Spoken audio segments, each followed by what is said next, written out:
Nasa kalsada ang mga PUV driver kung hindi para mamasada, kundi para magprotesta. Sa ikalawang araw ng transport strike, muli silang nagpasaklolo sa gobyerno. Wala na raw silang kinikita dahil sa mahal ng gasolina. Yan ang agenda report ni Ched Gatchalian, live nag-uulat mula sa Mendiola. Ched, gaano karami pa ang dumalo sa pagkilos? Corina, hindi lalagpas sa 4,000 ang dumalo kanina sa protesta ng piston mula pa sa Welcome Rotonda hanggang dito sa Mendiola. Hindi lang yan mga tsuper o operator ng piston, kasama na rin ang mga commuter at ilang mambabatas ng Makabayan Block.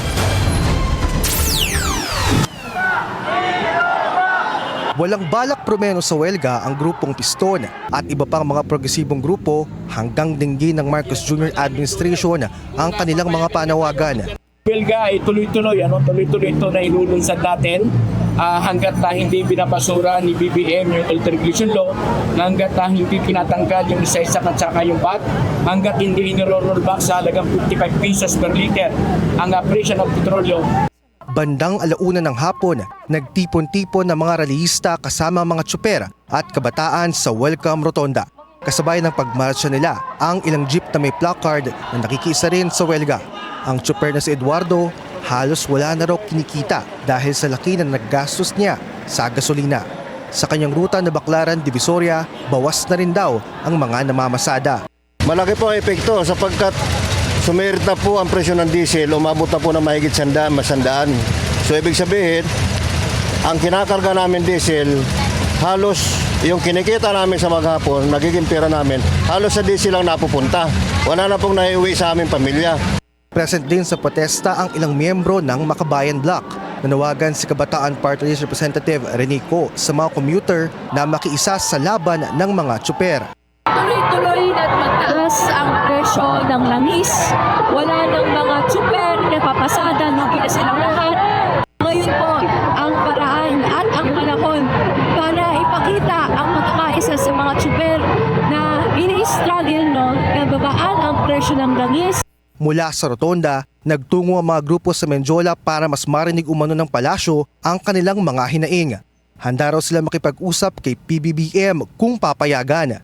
Kung papayagan na tayo hanggang doon sa dito, Malacanang mismo sa Lit 7 at gusto niya makipag-usap, hanapin natin siya para malaman niya yung pupunto kalagayan ng mamamayan. Base sa obserbasyon ng PNP, mas marami ang dumalo sa ikalawang araw ng protesta. Ang rally na po nito na naganap kanina lang po ay naging peaceful naman po at na-manage naman po namin yung traffic dito po sa area po ng Welcome Rotonda. Bagamat sinabi ng piston na tulad kahapon, naparalisa ang ilang ruta sa Metro Manila, wala naman daw natanggap na ganitong ulat ang mga otoridad. Sa Mendiola, pagbasura sa Old Deregulation Law at taas sahod para sa mga manggagawa ang panawagan ng mga grupo.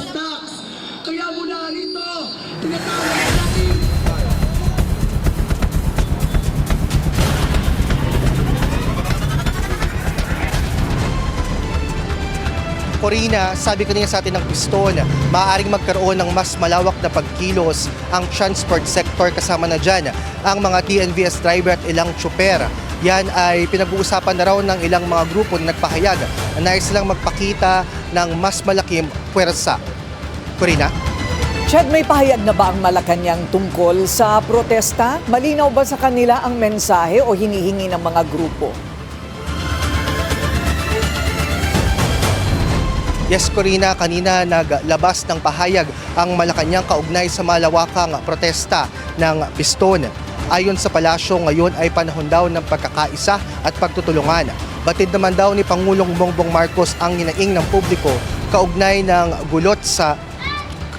epekto ng gulo sa Middle East. Pinagtutuunan daw muna niya ng pansin ang pagtulong sa sektor ng transportasyon.